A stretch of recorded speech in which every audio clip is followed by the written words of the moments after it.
All right, guys, we're going to rock and roll here shortly on the I Love CVille show. A lot we're going to cover today. If you didn't see the interview in totality yesterday with Mayor Snook, you missed one of the best interviews we have ever done in the history of the I Love CVille network. Mayor Snook was candid and honest and frank and did not tiptoe around policy or decision making or leadership questions. Dude was a straight shooter. There are two clips. First of all, if you really want to understand the nuanced elements of Charlottesville's governmental climate, go to ilovecville.com now and watch the interview in totality. We archive all our interviews on ilovecville.com. I'm going to play today two clips from the interview, sizzle reels in the business. And these two sizzle reels associated with the Dewberry Hotel's political evolution and a topic that Carol Thorpe asked on the show. Carol, great question from you. Jojo Robertson asked the question on the Dewberry Hotel. Well done, Jojo Robertson. Carol Thorpe asked the question on reversion. Is it time for Albemarle County and the city of Charlottesville to consider becoming one? And Councilor Snook, Mayor Snook's answer to this question surprised me. We're going to play these clips for you today in the I Love CVille show. Judah Wickhauer is our director. We can rock and roll when you're ready, Judah.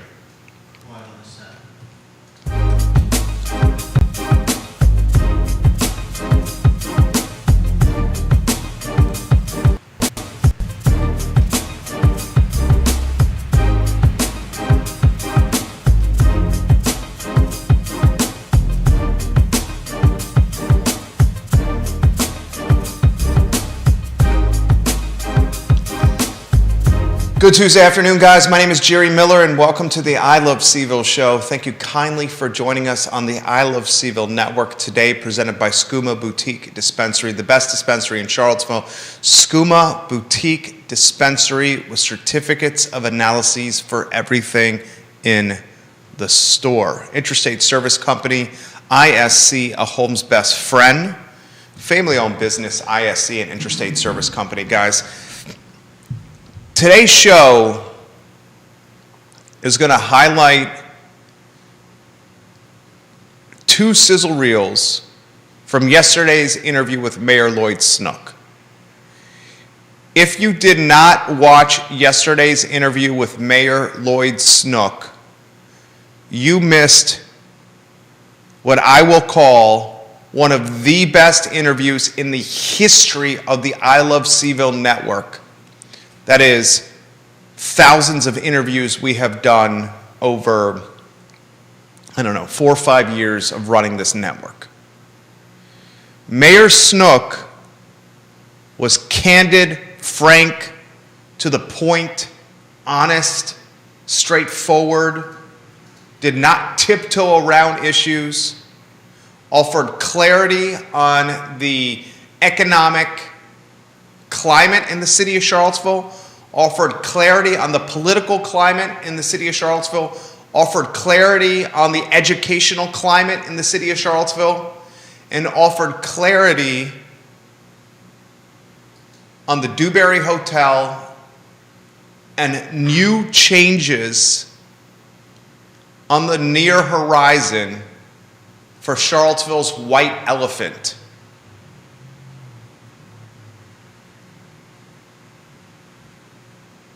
Mayor Snook also offered a direct answer on reversion, a topic Carol Thorpe brought up, on whether Albemarle County and the city of Charlottesville should become one and not separate jurisdictions. Guys, the interview will undoubtedly be news, especially the Dewberry Hotel commentary, in the traditional or legacy news cycle of print, radio, and television. So 2 clips we will play for you today. I will offer feedback on each one. Judah, the first clip I would like for you to get ready is the Dewberry Hotel one. Judah Wickower is our director, and have that ready to rock and roll. In the clip that I'm about to play for you from yesterday's interview, Mayor Snook identifies how Charlottesville's white elephant, the Dewberry Hotel, is a byproduct of social justice, social unrest, and arguably the worst day in Charlottesville history, August 12th, 8/12. Social justice, social unrest, the rise of former Mayor Nakia Walker, the destruction, despair, death, and damage from 8/12 included the white elephant, the Dewberry Hotel, owned by the extorting emperor of empty lots, Johnny Dewberry. Sit back and listen to this clip that we're about to play for you. And listen at the end where we discuss something on the very near horizon for this derelict. Got it right that time. Structure on the downtown mall. Judah Wickower, if you can play this in 3, 2, and 1. Jojo Robertson, can we do anything about the Dewberry Hotel to drive revenue?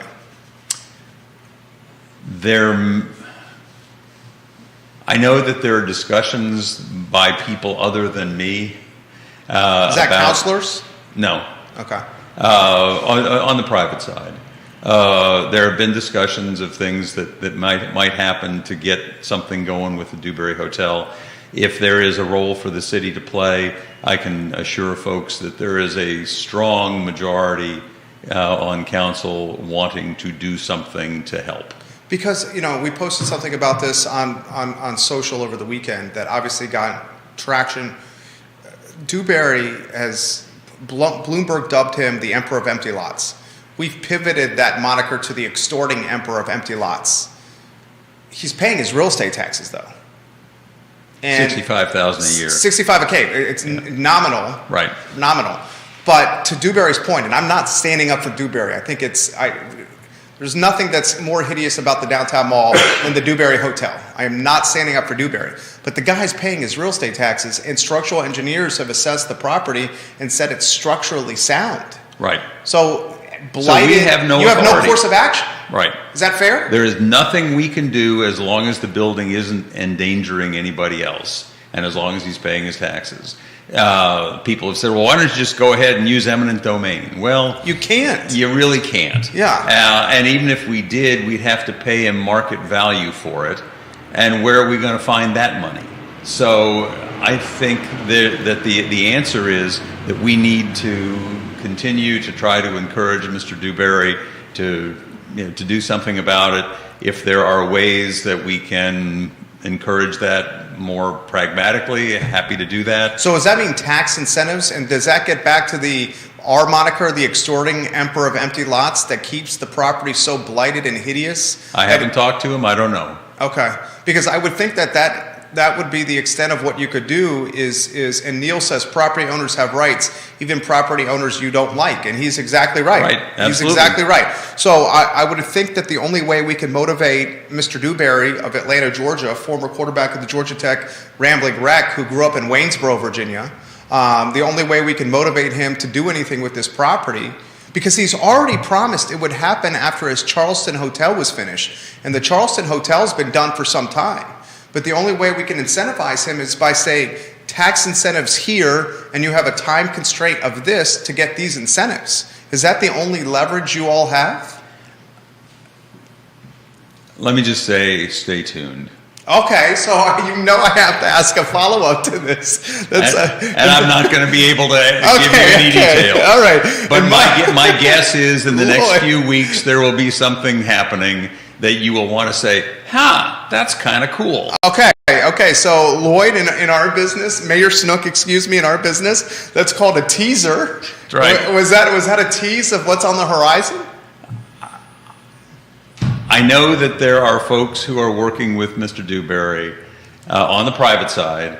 I don't know where that's going to lead, but I expect at this point something will happen within the next month. Okay, I got to say this, media that's watching, Neil Williamson that's watching, that's potentially breaking news right there. And we'll leave it at that. And I have too much respect for this man to continue to push on this topic.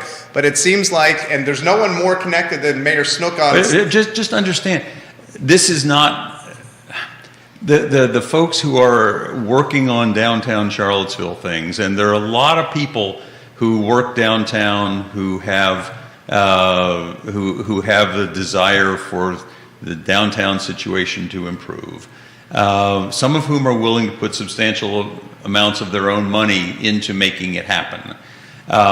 Some of them have been trying to move these various balls forward.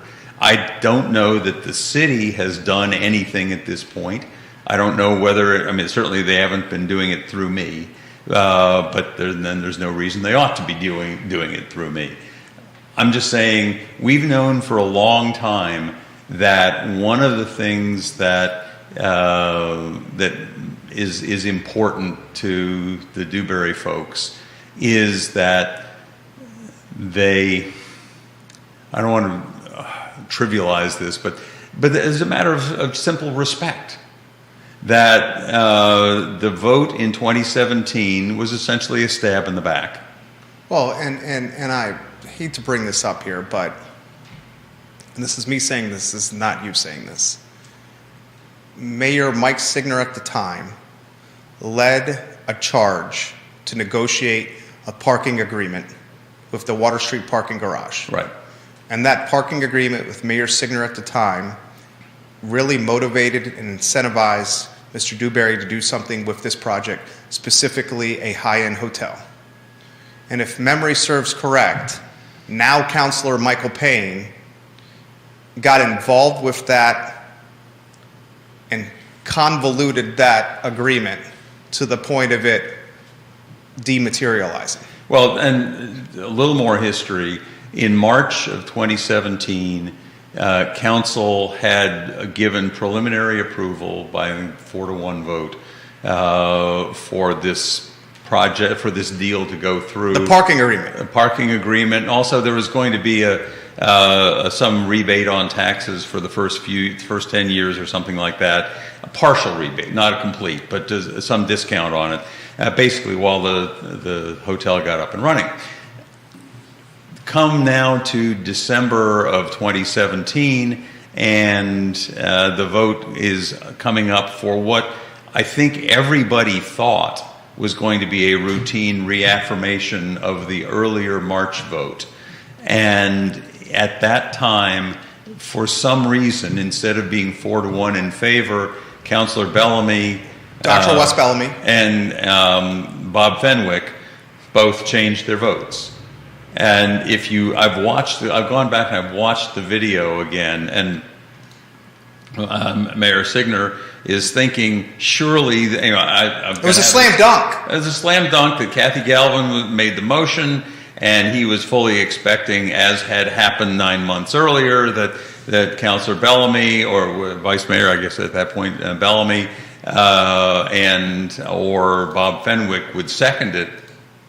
Nobody seconded it. And finally, Mike said, well, I'll second it myself, which of course he can do, but it's kind of not the way it gets done most of the time. And then there was no discussion. There was no explanation of why Wes Bellamy or Bob Fenwick changed their votes. They just voted no. And at that same meeting, when it was on the docket, on the agenda, then Councilor-elect Nakia Walker stood up and made made a speech or something, a comment about it. Michael Payne was very much against the deal. And there was it was really being drawn as an equity issue. That's exactly how I remember it. Why are you giving breaks to this rich, out-of-town white guy at a time like this? And that was also, if I remember correctly, was also the meeting when that day it was announced that Al Thomas, the police chief, was resigning under pressure, presumably.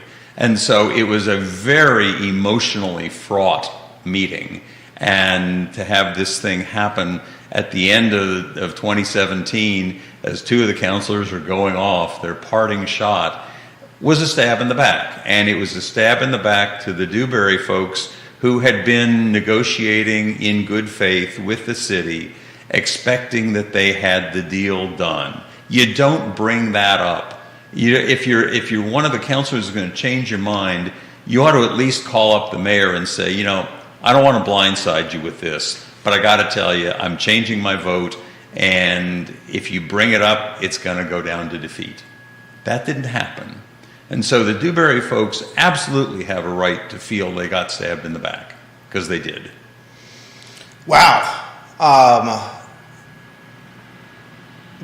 So the Dewberry Hotel was the collateral damage of social unrest, social justice, and the fallout of August 12th, in some ways, is what you're saying. In some ways. I mean, all of the tensions and all of the... Because that was the most dysfunctional council, arguably, in the history. One of the most dysfunctional councils, arguably, in the history. That was when we know now that Signer was, through burner email addresses, contacting staff writers at the Progress about dynamics on council. Remember? Oh, yeah. So that was a council that undoubtedly did not like each other. No, it was a mess. No question. I have to ask this follow-up question. You know I have tremendous respect for you, sir. Is the Friends of Seville and Michael Kaplan's 501c3 that are leading the charge with Dewberry? I know they're involved. I don't know. Okay. I don't know who's exactly doing what. Too much. First of all, guys, that is one of the best sizzle reels to ever air, I think, on the I Love Seville network. And it's a little longer than we like to utilize from a timestamp standpoint for our sizzle reels. Second of all, there's a lot to unpack there. A lot to unpack. I've been thinking about that 10-minute clip since our interview yesterday with Mayor Snook. First take for you here. My first take for you here. There's tremendous irony in what transpired.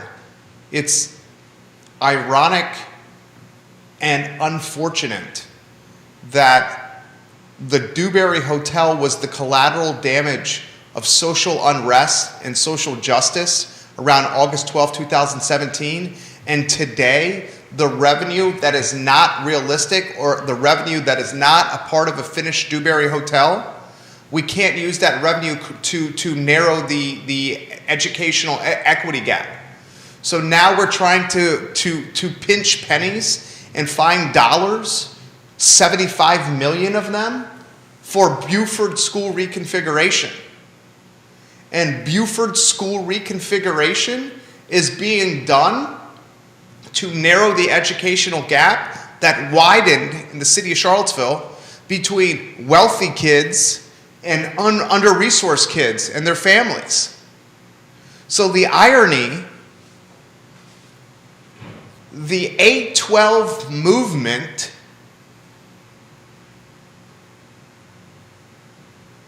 the attention that Nikia Walker, former mayor, and current councilor Michael Payne were trying to amplify in 2017 by stopping development of the Dewberry Hotel through squashing tax incentives and a parking space program for a rich, white, out-of-town developer. That effort from 2017 in the namesake of social justice and equity is undoubtedly wanted, needed, craved by the demographic in 2022 that was trying to get served in 2017. 5 years ago, Nakia Walker, Bob Fenwick, Dr. Wes Bellamy, and current counselor Michael Payne led a charge to prevent tax incentives and a parking space agreement with City of Charlottesville, an agreement authored by Mike Signer, then the mayor, with a white, wealthy, out-of-town developer. They halted it. Fenwick, Bellamy, Payne, Walker. They stopped it 5 years ago. In the namesake of social justice and social equity and narrowing the wealth and equity gap in this town. Now, nearly 5 years later in 2022, that same town and many of the same players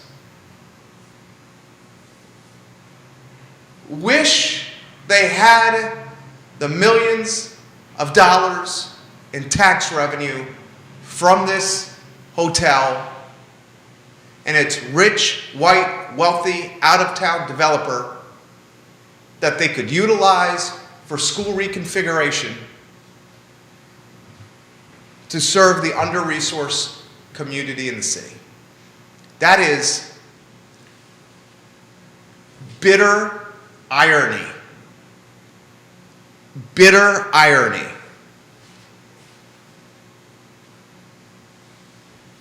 The second take you should consider from that sizzle reel is the cause and effect nature of local government engagement, policy, and leadership. The effect may not impact in the same calendar year or even during a 4-year mayoral term. Former Mayor Nakia Walker was boisterously voicing her opinion in council chambers before she got elected in the fresh shadows of August 12th, right after 8/12 transpired. She utilized that period before and after 8/12 to get elected in the city of Charlottesville as a councilor and then as a mayor by her peers on council. There's no doubt, that's fact. And throughout her entire 4-year term, the school reconfiguration was never the top priority. She leveraged the narrative with other people, mind you, not just her, but with other people. She leveraged the narrative of white, rich, out-of-town developer building a luxury hotel that will not serve or offer any quality of life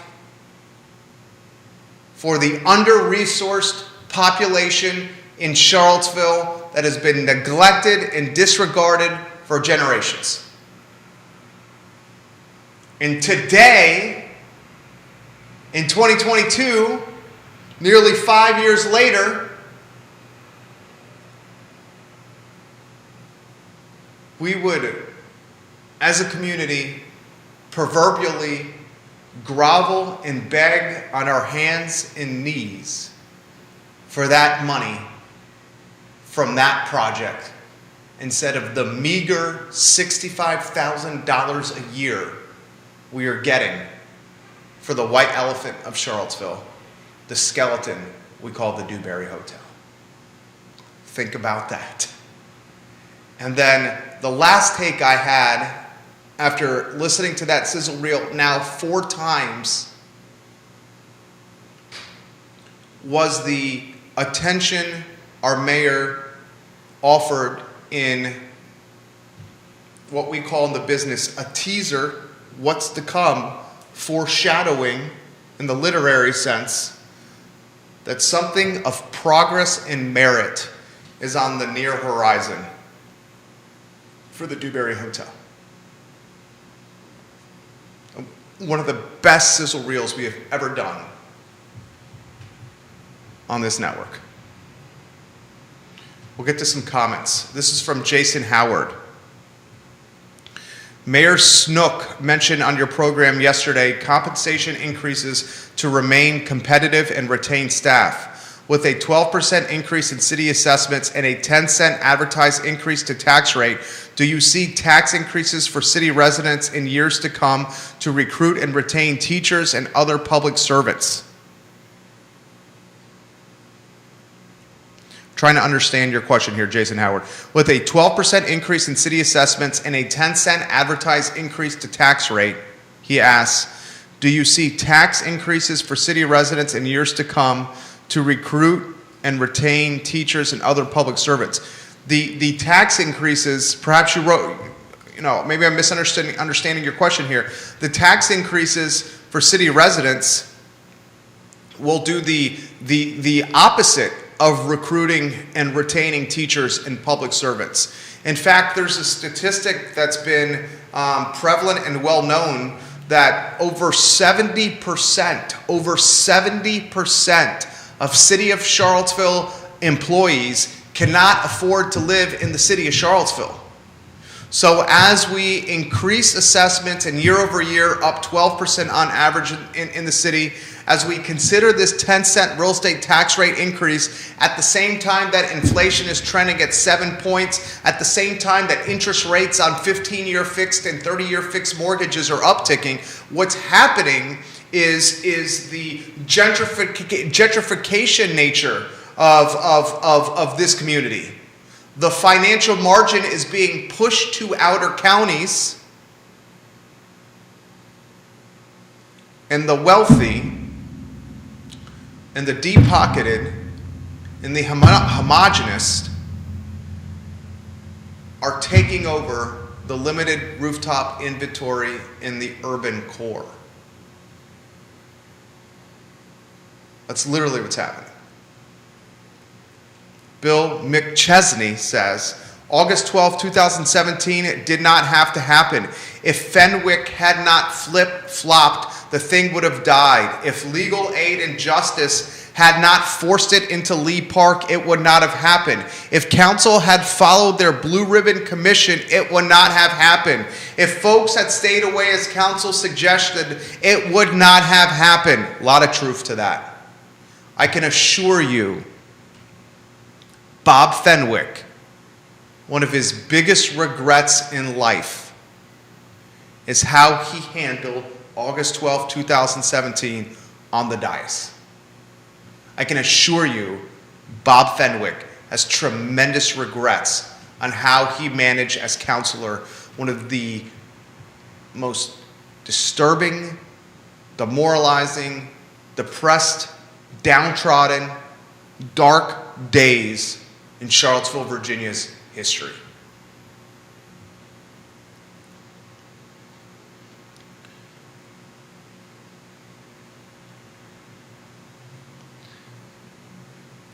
That sizzle reel was absolute fire. The entire interview is on iliveseville.com, and from start to finish, that entire interview was absolutely loaded with knowledge. And I'll say it once, I've said it hundreds of times on this network, and I'll say it again. Of the 5 folks that are on the dais right now, Snook is the guy that should be the mayor. I want to play another clip from yesterday's interview. This was a question asked by Carol Thorpe. And Carol Thorpe, someone tell Carol Thorpe we're giving her some props here. Carol, if you're watching, let us know. Oh, she is watching. I love when Carol Thorpe watches. Carol Thorpe is as informed as a citizen as we have in this community. She watches the meetings, she reads the newspaper stories, she watches shows like this, she's active on social media, she poses and asks questions and topics that get us thinking. CT Carol Thorpe. Carol, where I think I mentioned this in the past. Where do you currently live? Because you don't have to give me the exact address. And I've asked you this in the past, I will not forget. I want to give you a moniker, the Queen of something in Charlottesville. Whereabouts do you live? In Central Virginia. Please put it in the feed. She leaves this comment, and get ready for her sizzle reel, please. Thank you for holding the negligent quartet of Bellamy, Walker, Fenwick, and Payne to account. This is what happens when elected officials arrogantly and selfishly succumb to their own petty political peeves rather than governed with vision and sound financial sense for good stewardship of the community. And she's Jack Jewett. Carol Thorpe, I won't forget again. The Queen of Jack Jewett, Carol Thorpe. Thank you for participating in the show. Thank you for participating in the show. I sincerely and genuinely mean that. Please know, from the bottom of my heart, I am grateful for your participation in this show. Do you have the sound ready to rock and roll here? Okay, so I'm going to set the stage for this topic here.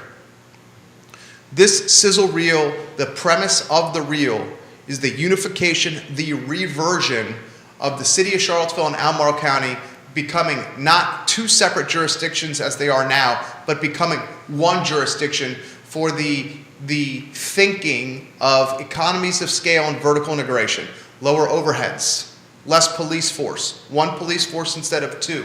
The combination of budgets and the efficiencies that come when you combine a $400 million budget with a nearly $200 million budget.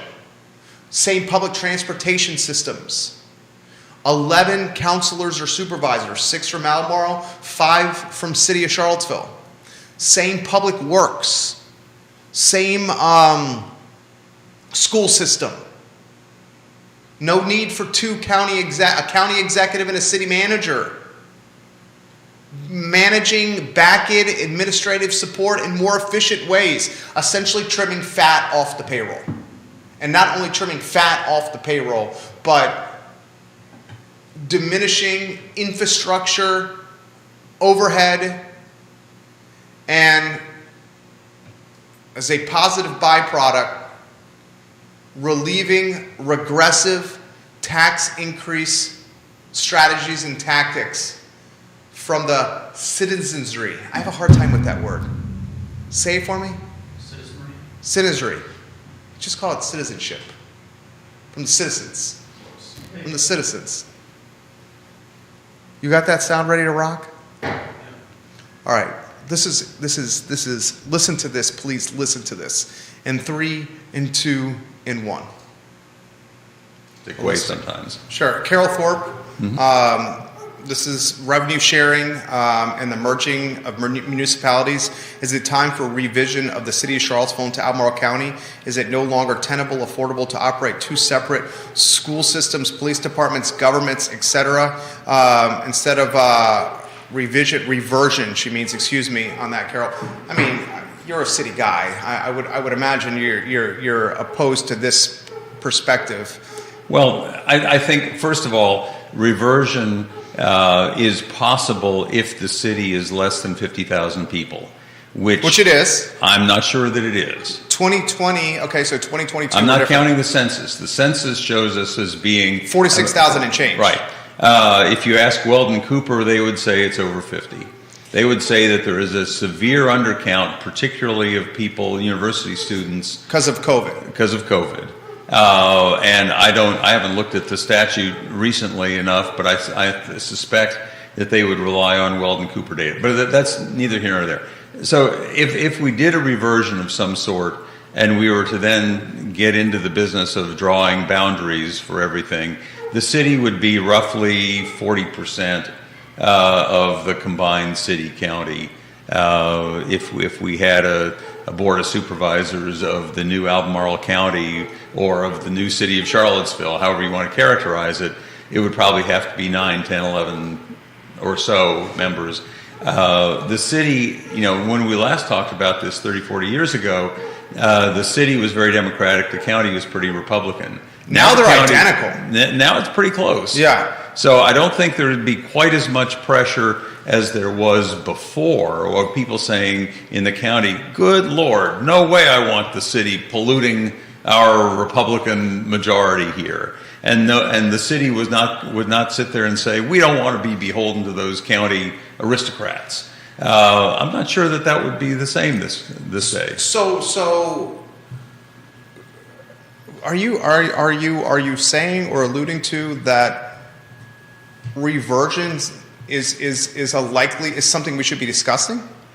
I certainly wouldn't say likely. Okay, I would say if somebody wants to discuss it, it would be an interesting conversation to have, and I wouldn't be opposed to having the conversation. But I'm not sure that I'm a fan of it. As with most things, I'd like to know more. Because from a businessman's perspective, then you could have the same school bus system, schools on the same budget. You wouldn't be negotiating against each other to keep teachers. Same police force. 11 people, 5 on council, 6 on county, and leadership representing their own various jurisdictions or wards. I mean, it's not the craziest of ideas. No, it's not the craziest of ideas. I will tell you that if you talk to folks in the county right now, the major concern that they would have is they've seen the chaos in city government, and they're thinking, why on earth would we want to be a part of that? Well, I mean, the built-in efficiencies we've both identified would help from a taxpayer standpoint. Okay, so that's Mayor Snook on reversion. Should Albemarle County and the city of Charlottesville become one jurisdiction? When I initially asked the question, my instinct said, here's a city guy, the mayor in fact, reversion would be an immediate no. But it was not an unequivocal no. It was, maybe it's kind of a time to consider, which surprised me. So why don't we, on that note, welcome friend of the program and co-star of Today y Mañana, the CEO of Emergent Financial Services, a fiscally responsible financial individual, and Alex Erpy on a 2-shot. And let us know when we're on a 2 with, we are on a 2 with Alex Erpy. First, good afternoon. Second, I've been expanding my waistline with Mrs. Erpy's fabulous Italian they cookie are so cake, good. right? The 7-layer cookie. I mean, good. Thank you. I will be sure to bring some home, Mrs. Erpy, to my wonderful wife for her to enjoy. But I'm going to get out of your way. Dewberry Hotel, anywhere you want to go? Well, it was a really interesting interview that you had yesterday, just in terms of what's happening there. Because, I mean, I remember it reminded me of going back to when you and Keith Smith were guessing which would be resolved first, the Dewberry Hotel or the Fashion Scare Mall, as you called it. And, I mean, hope has certainly improved for the Dewberry Hotel to come out ahead of that race as to which would be resolved first. And to your brother's credit, Nicholas Erpy, if you're watching here, and I hope I'm not speaking out of turn here, but a 501c3, which perhaps you guys may be included, or I don't. We don't need to go. Nick has met, I think. Nick has. I mean, a 501c3. Michael Kaplan's Friends of Seville, 501c3. I asked Mayor Snook about this, and he said Friends of Seville, 501c3 are involved. I would encourage everyone to Google Friends of Charlottesville and then space Michael Kaplan, Caplin, and you will see a website that'll eventually show up that you can find. Is it just Friends of Seville? Nick, if you're watching, let me know the URL, because I'm literally doing this on the fly. Give me a text message if you can, CMO. Keep talking to us, Alex Erpy, please. You know, I mean, I think it's an interesting prospect. Is it, at some point, This reminds me of, if you think about baseball, the thing that's called sunk cost. Like you sign a really high-priced player, and then they start not performing well. At some point, right, you can either keep playing them, saying, even though it's hurting my team, I already paid him all this money, I have to play him, or you say, it's a sunk cost, I already lost the money, it's time to move on and get another player. So at some point, you sit there and you've got this third world country looking hotel here, right? And you either sit there and say, oh, I'm so upset that this happened. How could he not do anything here? But I refuse to do anything about it because it's unjust that he won't fix this hotel. Or you can say, this hotel is a sunk cost. What can I do to move forward from here? And it sounds like maybe we're reaching the phase of, all right, what can we do to move forward from here? Because us being at a standstill with the owner of that hotel doesn't benefit the city at all. It doesn't benefit anyone living here to be sitting here with that there because of the fact that he should have done something about it years ago. It's a sunk cost. You got to move on and see, okay, what can be done given the current situation that we have. Multiple people texting me about the URL shows how smart the viewers and listeners are. Yeah, it's friendsofseaville.org. Friends of Seville, that makes sense. 501c3. Friendsofseaville.org, and I'm looking at the participants involved with this 501c3. Charlie Lewis, a massive downtown property owner, inherited a lot of property from his father. Yep, a great man. I believe. Well, the Chuck Lewis Passion Award that we give is in his father's honor. Okay, so give me some insight there, Chuck Lewis. Oh, and he was a fantastic gentleman. And what I think what really strikes people about him is that he cared a lot about the area that he was in. I mean, and talk about a man who worked himself up through multiple businesses too. It's not as though he just appeared and started having all this property. I mean, he worked himself up through numerous businesses to be able to get to the point where he had the property. And Charlie just does a great job caring about the community management, being involved. Owns property on either directions of the mall, most notably known for York Place. Ludwig Kutner, a part of this. He's the campaign vice chair. Kaplan's the co-chair. Kutner's the vice chair. Yes, Ludwig of X Park fame and of the terraces, the owner of Kaspari, the property, not the business. Mary, is it Divini? I love Mary at Tool Jewelers. Yep, she owns that building. She's fantastic as well. Fantastic. Don Garlick, Keith Woodard on this, downtown property owner Keith Woodard, Alex Garvin, an urban planner, not urban renewal, but urban planner. So, dude. It makes sense. I mean, just think about it. I mean, this affects so many people. This affects just everything around the downtown mall, whether you're a property owner, whether you're a small business owner. I mean, you want to be drawing people to downtown. And that hotel, that shell of a building, pushes people away from downtown. It's as simple as that, right? That doesn't attract you to downtown. If anything, it pushes you away. And so you sit there and say, you know what? It's in the interest of a lot of smart people to come together and say, okay, what can we do about this? And it seems like, and that's what they're doing at Friends of Seville. They're sitting down and saying, okay, what can we do about this? I mean, I am so excited for this. And for Mayor Snook for putting this on everyone's radar. We're appreciative. I'm going to ask you about reversion here in a matter of moments. On LinkedIn, the fabulous Lee Elberson, the CEO of Claiborne Education. Another fantastic guy. A-plus guy. A++. Lee, I'm going to message this on air. Will unification, vertical integration of the two jurisdictions help make it more equitable for our community? Specifically, will it impact affordable housing? You want to touch on that? I have some takes on that. You want to touch on that, Senor That's Arpi? an interesting prospect. Because, I mean, as you've discussed, right, at least some of the affordable housing issue obviously is red tape, and some of it, of course, is zoning. Or at least, and you didn't even go past affordable housing. As we know, there's some Albemarle issues in terms of entrepreneurship and zoning, as we know from the past, and at least that issue with the brewery from some years back.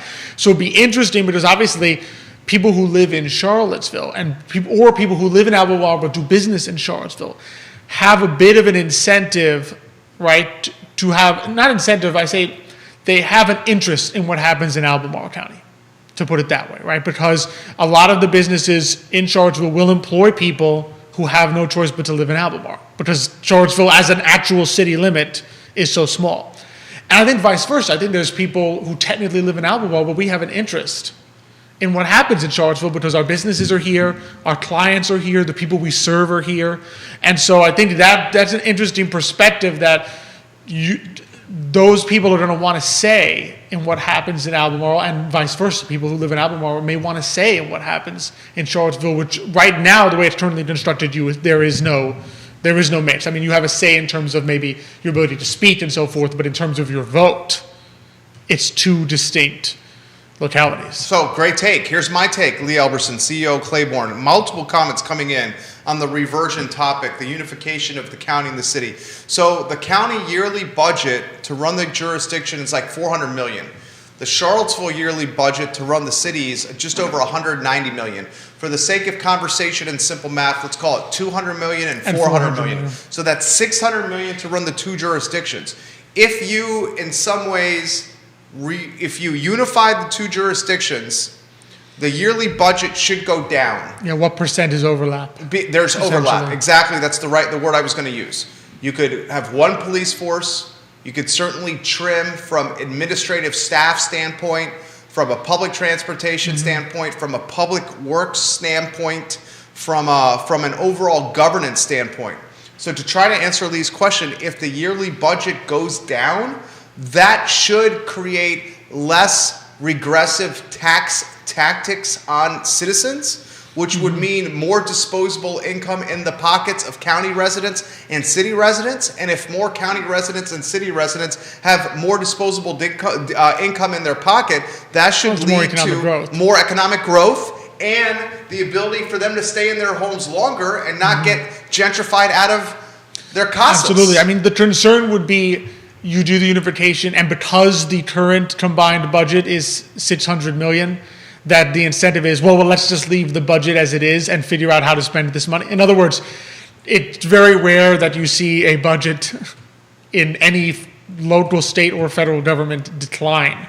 So the only concern would be you do the unification, and now it's, well, now we've got $600 million to work with. What new projects can we do to fill up? What new positions can we create to fill out the $600 million? Because we're only spending, let's say the overlap is 100 out of the 600. Will they really cut the budget to 500 million, or will they just say, oh, okay, now we can spend 600. Let's figure out what we can add to this? Well, that would be as citizens, we would have to insist that the budget would be trimmed if we're going to vote yes to reversion. And this is currently, obviously, in hypothetical terms, it makes for great fodder for a talk show. But as Carol Thorpe just said, and the Queen of Jack Jewett, I am pleased to hear that the mayor is open to the conversation of reversion. Like you, I sensed he seemed to slightly warm to the prospect as he thought the possibility through. As for his concern about pushback from Albemarle County Board of Supervisors, the level of noise and, quote, crazy, end quote, as he mentioned, if you will, over the last few years has mostly calmed down. If Mayor Snook can bring the same level of calm to the city council, he may be able to change their perspective as well. That's a question then for Alex Erpy. You live in the county, in Supervisor McKeel's district. Is that Jack Jewett? That's Jack Jewett, I think. That's Jack Jewett. So Carol Thorpe, Queen of Jack Jewett. Same we may have the Prince of Jack Jewett right here, and Alex Erpy, who may now have a new moniker. Antonio Banderas of Finance is now the Prince of Jack Jewett. So, Prince of Jack Jewett, are you opposed to reversion because of the craziness associated with the city of Charlottesville brand of late? That's a really good question, because I think obviously things have definitely seemed to have improved, and I think the new city council has definitely helped in this regard. And so, I mean, you'd like to see maybe a little more time pass, make sure that the calmness, I mean, certainly it's a much steadier set of hands at the wheel in Charlottesville than 6 months ago, to be sure. And I think that's a legitimate point. I mean, from the county's perspective is, do you want to be connected? Right? Do you want to be connected with something that certainly in the past has not been managed well? So your fear is like, if you make that connection, does mismanagement now spill over to the county, or does the combination result in better management in Charlottesville. And so if Charlottesville can show better management on its own, I think that improves the picture there. I mean, the question, of course, is how much are the priorities of people who live in the county and the city aligned, and how does that match up? I think, and Mayor Snook identified this. And if you guys have questions or topics that you'd like to share in the feed, I'm happy to relay them on air. The king of content, Neil Williamson, and it pains me to offer that moniker to somebody else besides yours truly, but Neil Williamson is undoubtedly the king of content here. He says, for what it's worth, city services are greater than county services. Would the city accept lower services, or would the county urban ring demand more city services? That's from the king of content, Neil Williamson, president of the Free Enterprise Forum. Mayor Snook mentioned in that sizzle reel that just played that the political ideology is much more similar with the county and the city of Charlottesville. The county, we cut to the chase, is blue. No, and the true. city is blue. And the city's blue. Now, the city is way bluer than the county, but it's still blue. Now, the urban ring in the county, and I know this because I'm running for Board of Supervisors, there's 3 voting blocks. The 3 voting blocks are the town of Scottsville, that is very red in its ideology. There's the Glenmore voting block, that is more purple. And then there's the Mill Creek Kale Mountain View voting block that is very blue. Okay? So the urban ring, the ring right around the city, is very blue, and it makes sense because of its proximity to the university and the city. Which makes total sense. I mean, that's what Albemarle has voted blue for a long time. I guess the question is because the challenge is within that spectrum of blue, there's a lot, as we've seen, right? I mean, I think you could argue that the current city council has a very different ideological makeup from the previous city council, even though, there's no red on the city council in Charlottesville, but there are gradations. And so it'll be interesting to see what the priorities, even in terms of local, and I'm not even thinking like blue on a federal scale of policy. I'm just thinking on local policy, what are the gradations between things that are, and like you just said, things that are priorities for a county over a large area, and things that are priorities for a city, which is a more concentrated area. Because like you just said, are you going to have the further out areas of Albemarle County saying, well, we want some more services now? And would you have Charlottesville saying, well, we don't want our part of the budget going towards services out in Scottsville? So Scottsville, to Queen of Earlysville, Vanessa Parkhill is watching. In Earlysville, Earlysville very darn close to the Greene County line. Pretty far away. Exactly. It seems that this is strangely enough, an easier call for the city than for the county, because those distant areas of the county may not want their vote further diluted by throwing the city in there. Well, and also because the city is literally grappling with the financial decision that if it chooses to move forward with the $75 million school reconfiguration project, it freezes the capital improvement project for a decade. For 10 years. For 10 years. Good Lord. Ladies and gentlemen, this may be an unpopular statement for some. It's time that reconfiguration changes from reconfiguration to remodeling. And from a $75 million project to maybe an $18 or $20 million project. That really is what it needs to be called, essentially, because correct me if I'm wrong, but almost all of this $75 million, $81 million price tag is a remodeling of an actual structure. As I'm saying, it's an actual building construction structure. It's not reconfiguration. The cost is not the cost of saying, all right, these students will go to this school, these students will go to this school. The cost is an actual change in structure. There's something is being built, and a current building is being changed. So, the actual cost is not for the reconfiguration part. That's a logistical question. The actual price tag is for a remodeling / reconstruction part. Yeah. And ladies and gentlemen, just how we identified in the beginning of the show that the bitter irony of the Dewberry Hotel, the white elephant of Charlottesville, was the social justice, social equity, collateral damage, a charge led by Nakia Walker prior to her election. I love Councilor Payne. You know I love you. You've come on the show. Councilor Payne, I have tremendous respect for you, Councilor Payne.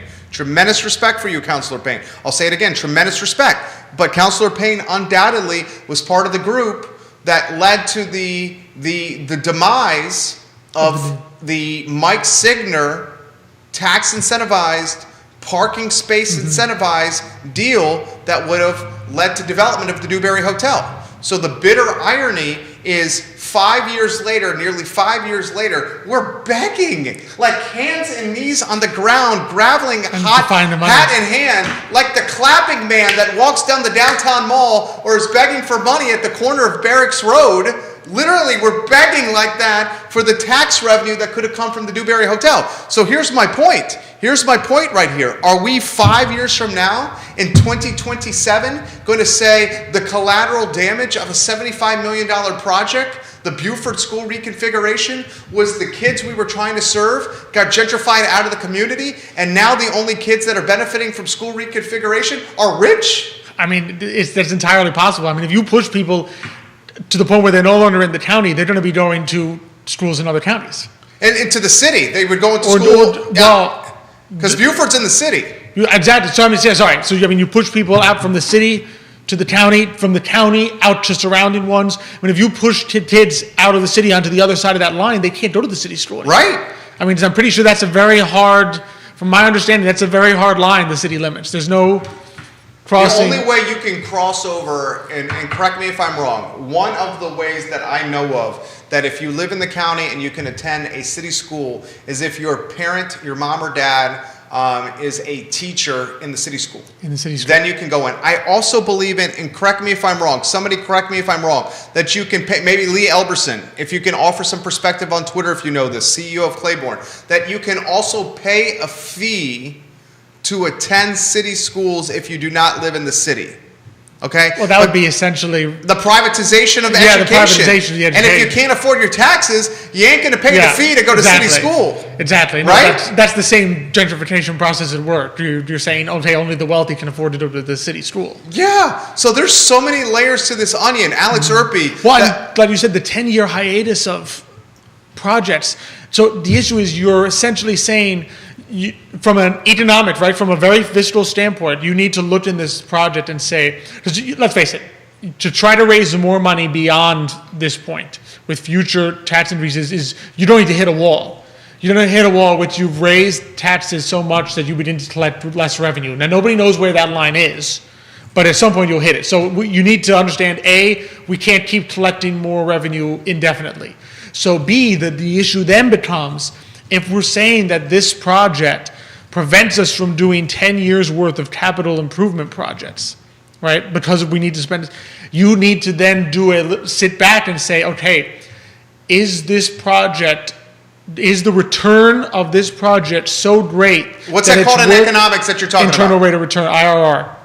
Is the internal rate of return of this project so large that it is worth more than any possible future project? In other words, it better be a very significant rate of return. Because if you think about it as just from a company standpoint, if I'm a company and some guy comes to me with an idea with some of my employees and is like, all right, here's this project, it'll prevent you from doing any other projects for 10 years and your internal rate of return is 1%. I'll be like, no. There's got to be an opportunity out there within the next 10 years that will probably net me more than 1%. If they come back and say, here's a project that won't do anything you won't be able to do anything else for 10 years, but this will net you 20%, then you sit there and say, okay, this is a great project, I don't care that I can do. So the city better be very certain that the IRR of this project is worth the opportunity cost of doing nothing else for 10 years and basically having to turn down future potential projects because you invested in this one. You know what I call that in my life? No, it's that. Common sense. Common sense.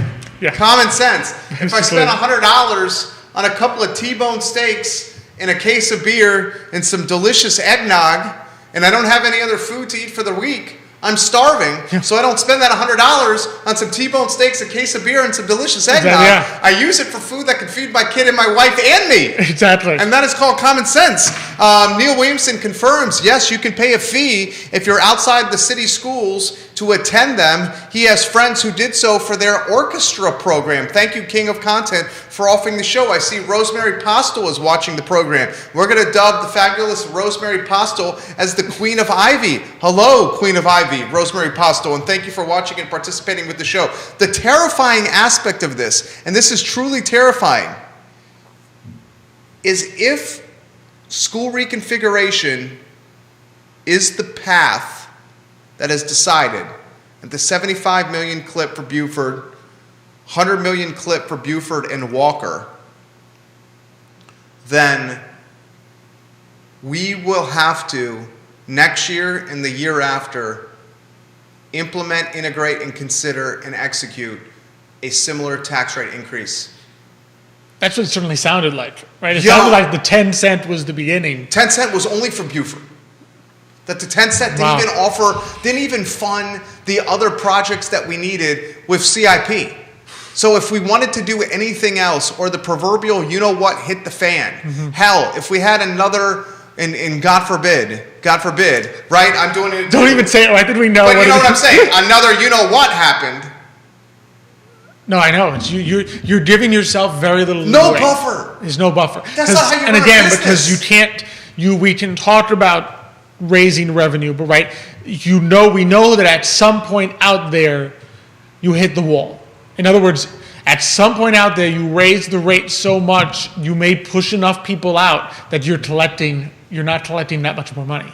So you can't assume that you can just raise property taxes indefinitely, because otherwise, by that theory, right, why not just raise everybody's property taxes 100% and collect double the money? Just do it you right know now. that you won't get it, right? If you're going to do it over the next 3 years, let's just have a 30-cent tax rate increase right now. Exactly. Like you know darn well that if you raised everybody's tax rate by 100%, right, you wouldn't collect double the revenue. Right? We all know that intuitively. People would change their behavior such that you don't collect the money. So at some point there's a wall. So at some point you are actually foregoing future projects. You're not just sitting there saying, well, now we need to raise more taxes. At some point you run out of taxes to raise. So it gets down to this, and we got our traditional 145 call here, Judah, in 9 minutes. Alex Erpe, CEO of Emergent Financial Services, co-star of Today y Mañana, Thursdays at 10:15 a.m. on the I Love CVille Network, presented by Emergent Financial Services. So here's the question that I have for you. There's so many layers to this onion here. The question that I'm asking you is this. A, do we say absolutely no to reconfiguration right now? B, the 10-cent real estate tax rate increase that's advertised right now, do we say hell no to that? Maybe 5 cents, not 10. C, do we say enough is enough, run the jurisdiction as a small business and not as a piggy bank of money that it will forever be funded. Like a family. Run it like a family of 3. Like a household. Or a family of 5 like the Erpes, or a family of 3 like the Millers. And lastly, oh my gosh, this is so crazy. And lastly, do we say with these tax rate increases, you're just pushing out the margin and creating a wealthy, homogenous community that everyone on council campaign against? Anywhere you want to go. Yeah, I mean, let's face it, they're obviously in a tough bind. My first inclination is, I would love to see, in other words, I feel like sometimes we make things more complex in order to say, well, just take the whole package. Because I'm wondering, what's the cost of reconfiguration? And what's the cost of remodeling? How much of the remodeling reconstruction is necessary for the reconfiguration, and how much of the remodeling reconstruction is because we want the school to be nicer? Right? So I feel like those are two separate things that it's convenient to lump them together, because then you just have $175 million price tag. But sometimes, for the transparency of the citizenry, you have to split them apart and say, okay, here's what's the actual preference here. Here's the cost of actual reconfiguration, So then we can say, okay, is the cost benefit of reconfiguration worth it? Here's the cost that is solely attributable to making this school building better. And do we want to take that cost benefit analysis, right? And then, like you said, you then drop it down a level to the 10-cent increase. How much of the 10-cent increase how much of that increase is necessary for merely reconfiguration? How much of that increase is attributable to reconstruction, remodeling, right? So that the citizenry can then say, all right, how far do we want to go? Because sometimes I think these things are portrayed to us as an all or nothing approach. As is it zero sum or binary? Yeah, binary. Yeah, as like it's being binary. presented as a binary choice. Like it's Yeah. either all of it at $81 million, none $100 of million it. price, or none of it. Yeah. And you sit there and say, well, That's not how life works. what are the pieces? What are the components of this? Yeah. I mean, if you come back, I mean, maybe the answer is they come back and say, no, the reconfiguration doesn't work unless there's not enough room in this school unless we do this for the reconfiguration, in which case come back and show that number. My suspicion from what I've been reading is it doesn't seem as though reconfiguration itself is a $100 million price tag. It's time the community engage and get loud and say enough with this silly talk. And it's also time, and I hate to bring this up and beat the drum that I beat every single day on this show, that local government considers incremental sources of revenue. Oh, I think you're absolutely right. At some point, right, we're entering a new, right, we're entering new economic times where we're facing issues that we have, like there's never been another time where you've had an economy where people can basically have a job and make DC money while living in another area. Right? So as we face new challenges, you have to have new ways of raising revenue. You can't just go back to the same old, because like you said, we know what the consequences in terms of the demographics and in terms of who will be able to afford living here will be if you tax the illiquid asset that is property. Right? So then the question becomes, well, what are other ways? And to your point about incremental revenue, because I know you have the idea of, the sports tourism, the conferences, bringing people in, they spend their money, they leave. That's, sometimes you have to say, do I want to raise revenue or do I want to raise rates? Because they're not always the same thing, right? Raising tax rates, yes, usually generates new revenues, but that doesn't mean it's the only way. What we really want is revenue, right? In other words, if I tell you I can double. All we care about is money. Exactly. Here. If I tell you I can double the sources of revenue from which the city can get money without changing the rate, that's twice as much money. So you don't have to raise any rates. So the issue is, what are ways Doesn't this seem like to get, common sense? It does, but the thing is, it requires, I think, a lot more time and a lot more thinking about it. The easiest lever to push is the tax rate lever. It's the lever that if it ain't broke, don't fix it. It's the rate. It's the rate lever, right? I want more tax revenue, I push up the tax rate. Rather than I want more tax revenue, what are other sources of revenue that cause perhaps less damage than the one that I'm currently looking at? Judah, this piece of artwork that's in my inbox is approved. Please send it to the 3 people that are going to be on our conference call in 4 minutes so they can see it prior to our call at 1:45. See, this is classic Alex, entrepreneur I'm multitasking. doing I'm doing 3 things at once. Approved artwork. The client should see that. Alex, my friend and co-star of Today y Mañana, Thursdays at 10:15 a.m. on the I Love Seville Network, presented by Emergent Financial Services. I asked you this question on Real Talk this morning, and I thought your answer was bona fide and legit. A message that you want to relay to the leadership that watch and listens to this show. No, so I mean, I can't probably do better than recap what I was saying on It was Real Talk pretty damn this good this morning, dude. I mean, Please just do that. Basically, I feel like at some point you need to sit there and run. You need to at least understand that you need to run the local government as like a household, in the sense of when a household needs to do something, right? They can't go out there and say, let me just get more revenue. They work with what they have. And at some point you need to realize you're stewards of taxpayer money, not owners of it. And as stewards of money, your first inclination always needs to be, am I using that which has been given to me effectively before I ask for more? And I compared it to a financial advisor. If a client gives me $100,000 and I have to come back to them and say, the $100,000 you gave me, I can't do what I promised you that I would do with this $100,000. Do you have more? They would fire me and say, no, you said you'd be able to achieve these ends with the $100,000 I gave you. The fact that you're asking me for more means that you're not a good steward of my money. And so at some point, you need to approach it and say, only when you have exhausted, in other words, have you exhausted the ways of being a good steward of what you have currently been given, do I think you should come back and ask for more? And that's just the way that I tend to feel about it. First, show me that you are a good steward, that there is no bloat, there is no waste, that the projects that you are proposing are worth the cost that they will be to implement, right? Show me that you are a good steward of what you have currently been given, and then come and ask for more. I give the man props. Alex Erpy, CEO of Emergent Financial Services. I will say it once, I'll say it again.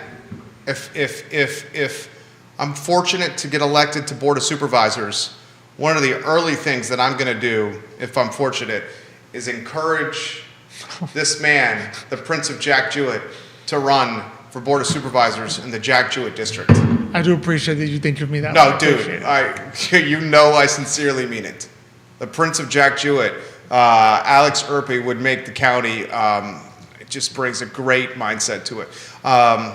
Show is yours for Today Mañana, sir. Today Mañana, we love having entrepreneurs on. So we're going to have two more great entrepreneurs joining us today Mañana. We're going to have Terry Marie. Terry Marie Designs is the business. Her name is Terry Estes of Terry Marie Designs. So she's at a local Etsy shop. So we'll talk a little bit about how that works. It's the first time we've had someone who's, I think, second time we've had someone selling on Etsy. And then also Chrissy Muniz of Good Times Only, Virginia. So like local DJ, working with, Vans, stools, things like that. And apparently I've heard that a surprise is going to be in store for Xavier on this show. I don't know what it is. I have not been told that, but apparently... A surprise led by Michael? No, Nicholas apparently knows that one of our guests has a surprise Nicholas for Xavier. having control of the surprizes. Yeah, one of our guests apparently... is a nervous yeah, thing. exactly. I know. And Xavier probably said, what on earth? What is my son Nicky apparently doing? he's going to be the guinea pig for one of our guests to show their product. So we'll see. Very cool. The show is phenomenal. It's called Today y Mañana. It airs Thursdays at 10:15 a.m. on the I Love CVille Network, presented by Emergent Financial Services. An absolute dynamite show. Judah Wickhauer, 24 seconds for our conference call. Alex Erpy, you're a phenomenal human being. Thank you. Feel the same way. Phenomenal human Judah. being. Love you guys. Great work.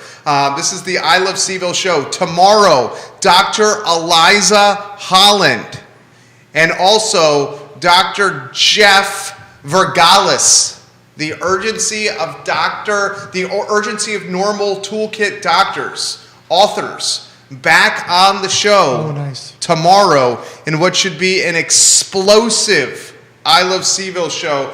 Dr. Holland and Dr. Vergalis tomorrow on the program. Hasta luego, amigo. Hasta luego. A+. Judah Wickhauer. That's a wrap, and I'm making the phone call now. I hope you guys enjoy today. Take care. Very well done.